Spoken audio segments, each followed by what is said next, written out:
So we You were need to finish mentioning this that show. you're like a person that you're not more interested in the process than the product. You're Right, saying correct. that Yeah, correct. you're more interested in the product. Yeah, I'm interested because clowning has a product. Professional clowning has a product, which is the show, which is the performance. I say this obviously, being completely aware of how much process is involved in the actual performance event. Blah blah blah. We all know this. We don't have to have that conversation.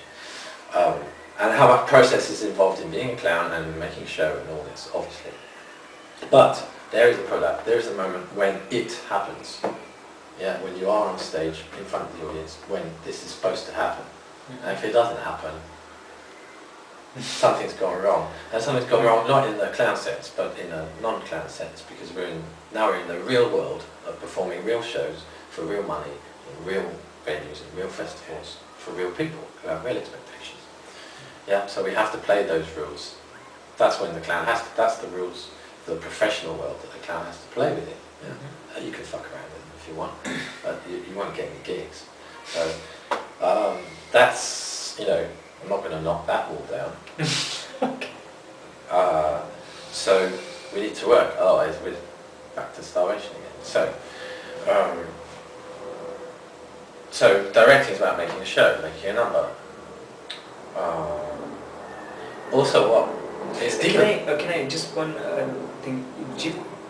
What are the dangers in directing a clown performer or performance in terms of the creative results of the clownery?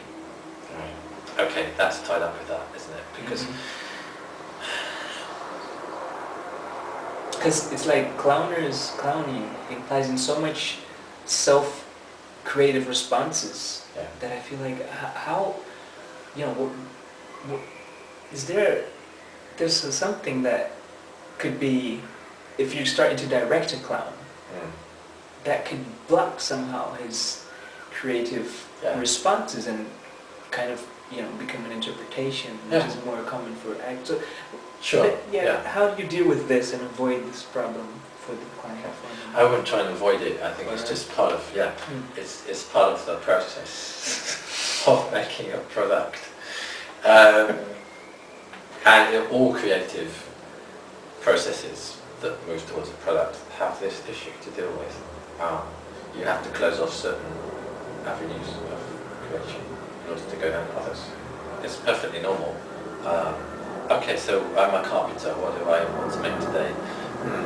I don't know.